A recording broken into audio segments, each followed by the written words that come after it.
banelings. This is going to be our third player for Gear in the Rear coming in, Kirk.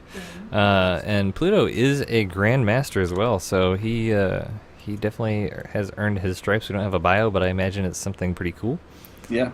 We do have a bio on Kirk, however. So apparently, according to Gear in the Rear's captain, Kirk has a very solid macro and is a defensive player who will use a variety of units amongst his late games compositions, which is always fun to see, especially as a Zerg player. He also likes to click the icons when having larva selected to make units like Hydralisks and Ultralisks. So apparently he plays with his mouse. No using those hotkeys. No. All right. Well, that's a pretty fantastic bio right there. Yeah, that's some good information. All right. Well, with that, we'll remind you that this is StarCraft 2 Community Team League. If you just joined us, we're in the Week 6, which is the last week of the pool stages. We'll be moving into the playoffs later this week, early next week for our next cast. Hopefully, if some of the games can get played. But it is shaping up to be a pretty exciting playoffs. These two teams are both in those said playoffs, so we look forward to seeing them.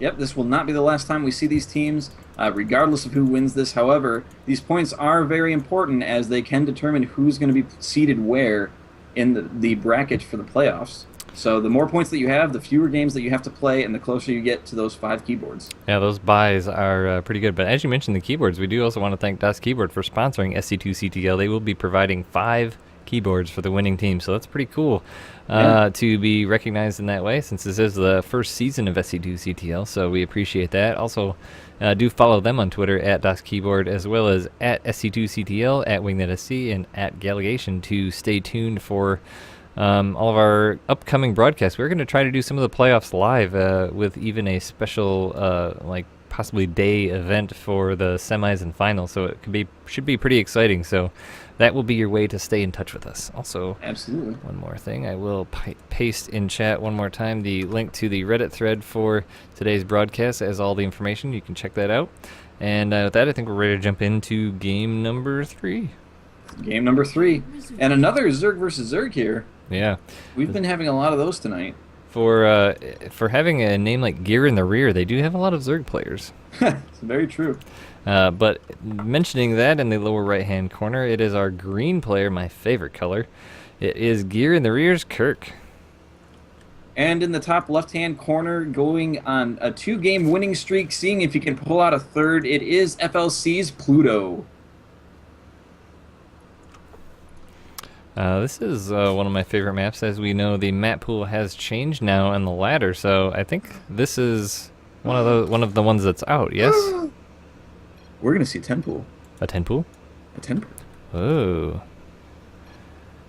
How exciting. Pluto is putting down a 10 pool, which means early lings, and I gotta say I kind of like that play in this map. It's not a small map, but it's not by any means a large map, and if Kirk decides to play macro in this, then he's going to have a hard time. Yeah, it will be quite a quick trip across the map for those Zerglings as that pool spawns. And he's even getting the gas, so he's going to have those speedlings. This could be very bad for Kirk. It really does all depend on what he decides to do here. If he's going to save up and make that expansion. No, he decides to put down the pool, and that is going to give him a chance at this. As he's going to have lings coming out around the same time that those lings from Pluto are going to be able to get out there. And he's getting that gas too, so he's going to be having the speed come down as well. So 6 lings now in production as soon as that pool pops. So he's going to be pulling those up until, no pun intended, until his he can get his speed going and finished. Which immediately a baneling nest too. So this is very some pretty heavy pressure. It's going to be huge pressure, and really all he needs is like 1 baneling to do big damage. Yes, I mean, he's already got 6 lings on the field, 4 more in production, so he's going to have up to 10 lings, and Kirk's pool isn't even finished yet. He does have. It does finish up right now, though, and is he going to make some lings? He does have 2 in production, but that's not going to be enough.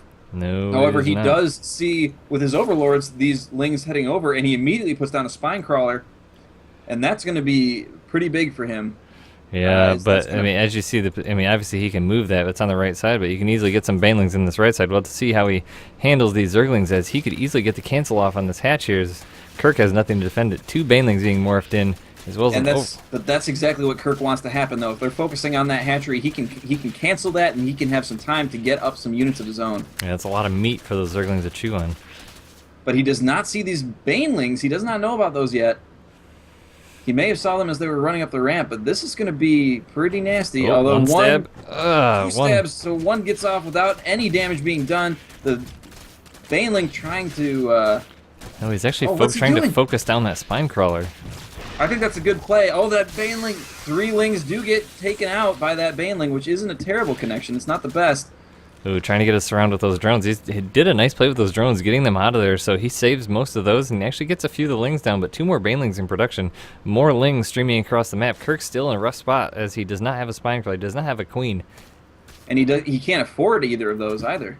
And he can't even engage with his Zerglings because he has no baneling. Banelings are going into the mineral line, deciding against doing that. Yeah, I think he didn't want to waste them, as those are his ace in the hole right now. He knows that he can easily hold on to those and not waste damage. Oh, but a huge connection on those drones right there, losing almost half or more of his drones.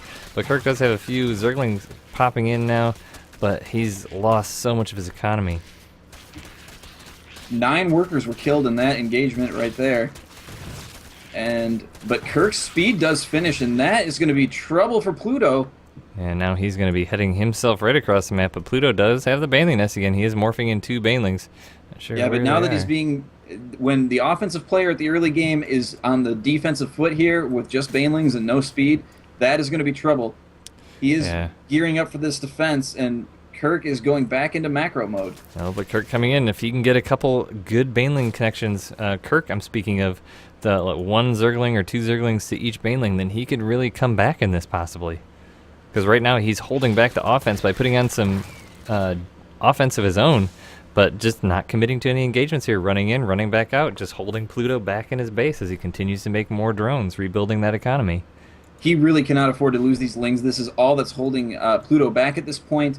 He's got to spend some time making drones, and if he loses those lings, he's not going to be able to. Banelings moving forward.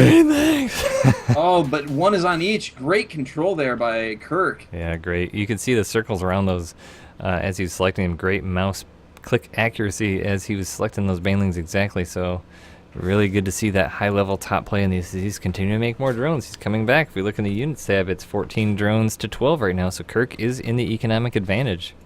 Yeah, I mean, Kirk was able to hold that off so well that he really didn't put himself in a worse position necessarily that Pluto was in, and part of that was the pressure that he was putting on with those speedlings. As soon as speed hit, he knew that he had the advantage. He was pressing that advantage, but not overpressing it so that he didn't lose those lings, which he needed to keep in order to keep himself in the game. Yeah, Pluto's almost guaranteed to keep Kirk out of his base right now with these banelings, but at the same time, Kirk letting Pluto know that he's there is keeping him back in his base, so he can't be putting on any offense in his base, but he's getting a baneling nest of his own now and stacking up the lings as he has the economic advantage, so Kirk very quickly turning the tables on this game. Oh, absolutely. Pluto's in really rough straits here. He doesn't have a second base down yet. He's trying to put it down right now, but he's waiting for the minerals. And now the lings are moving around. Speed does finish for Pluto, so now they're back on even footing, theoretically, in terms of army value. That natural does go down. It looks like, yeah, Kirk is continuing to produce more and more drones. It looks like 16 to 20. Oh, Pluto has come back ahead in the drone count now. Pluto was making so many Zerglings that he almost cut drones for such a long time. But now he's got a significant number more, and this base coming down, I would say the tables have gotten much more even. Pluto is moving forward with the Zerglings, trying to get something done without any of the banelings, as they do move very slowly, but Kirk is there with a spine crawler, plenty of Zerglings, and more banelings on the way. Yeah, it is a well-placed spine crawler because it doesn't really allow the Zerglings to get too far in the base, so you can maintain that small ramp area there on the ramp. He does have an overlord over the expansion of Pluto, so he does know he's getting that down, so he can base a timing on that expansion finishing to try and take it down to maintain his advantage. But this game has been so back and forth. First I was calling it for Pluto, then I was calling it for Kirk. Now I don't know who to call it for because it seems to be quite equalized again. Pluto now getting a lair and getting the Zerg missile attack level 1, so he's possibly going, and there's the Roach Warren right there, so he's going to be doing a Roach switch trying to get some advantage, mitigate those banelings damaging his units, as they do not do a whole lot of damage to those roaches. I see Kirk putting down his second gas here, but he still only has 2 drones mining out of 1. Just now putting drones into his second one, so I wonder if only 2 being in the left geyser is a mistake as opposed to something on purpose, because it seems like you would be putting 3 if you had that second geyser. Pluto getting some good connections, some good trades with his Zerglings, trying to kill single banelings, does get 1, attempted a second, but the Zerglings of Kirk were on it. More Zerglings in production for Kirk. Roach speed and range attack coming down for Pluto. 3 roaches in production as well, so he's going to start 4 roaches. He's going to start swelling with those roaches to counter the banelings. So if Kirk overdoes it with banelings, he's going to put himself in a rough spot. Oh, now as he's making 8 more banelings. And he's moving across the map, so there's going to be some aggression here before Pluto is able to get his roaches together.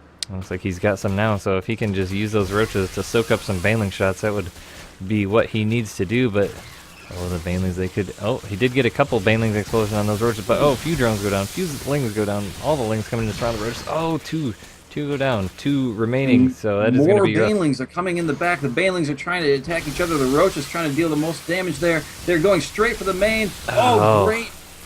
Pluto, great job with that roach, absorbing most of those, but there's so many lings now.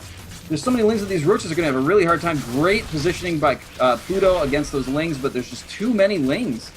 Yeah, that's all the lings. We look at units lost. Both players have traded almost evenly, exactly the same number of units lost and almost the same resources lost, but it's just going to be the unit selection of Kirk and the micromanagement as he's really got himself on a good footing here. But now drones come out to try and protect those roaches as they're taking heavy damage, but 2 more banelings in production for Kirk as well. And both players are playing incredibly well in terms of controlling their armies. Pluto getting those roaches in between the minerals and those gases, just trying to minimize the damage that those lings are able to do to them while maximizing their own damage. Oh, but they get a surround here. That's going to be huge. Pluto was in a really good spot with those roaches on the ramp, but he crept out there a little bit, and Kirk smelled blood and got in there, and he's going to clean up every single one of these roaches. And that's not good for Pluto at all. I don't know how he's going to come back from this. There's just so many lings and more lings streaming across the map. Yeah, Pluto doing a good job of committing to the lings. 12 more production. Roach Warren of his own coming down as he senses himself in the lead. Decides to make a tech switch, but looks like the lings in just themselves are going to be able to finish this up for him. He's not able to make enough roaches to get much going on here, as his main has got oversaturated and is mining down very quickly, and he's going to lose this natural. He absolutely is. There are more roaches popping right now, so that's going to be helpful to hold this off from getting them in the main, but it's not going to be able to defend. And sure enough, that hatchery does fall. And Pluto, I thought that Kirk may smell those roaches there and try and go after them, but Pluto was lucky. He does have a good number now, so if he can just keep these in a good position, he might be able to keep his base, but I'm surprised Kirk is not expanding, because he just had 1,200 minerals. What did he sink those into? 13 roaches. Kirk now making 13 roaches, so instead of expanding, he's going all in with the units. Well, he definitely smells blood. He knows that he did a lot of damage in that last engagement, and he's going to try and make the overwhelming force to win it here and now. Yep, and those roaches are just now popping, but Kirk does not have any. We look at the upgrades. He does not have any upgrades for the roaches either, so they're slow roaches too. If Pluto can continue to make roaches, which he is, he does have range attack level 1 and roach speed, so that's going to be a big advantage for Pluto. And Pluto cancels his natural that was going back down. He sees that this giant army is coming down. He knows that he needs that minerals, and so he's going to choose to cancel it, choose to make more roaches. Yeah, he knew that he was not going to be able to defend that at all. But the unit composition of Kirk here is so scary. There's lings, there's banelings, there's roaches against only roaches. So those lings are going to be able to surround the roaches, absorb a lot of the DPS. The roaches are going to be able to deal the DPS from outside, and the banelings are going to be able to crash in, just doing some additional damage. But great concave here by Pluto, getting his units set up, waiting for these guys to come up the ramp. Kirk decides he doesn't like that engagement and decides to pull back a bit, but Pluto could be getting caught out of position here. Pluto has the speed upgrade, he has the attack upgrade, so he can chase down these roaches and do a lot of damage. He sure can, but if Kirk decides to turn around and gets a surround, that could be very bad news for Pluto. And here come the lings back in, going for that play. Oh, but they stop.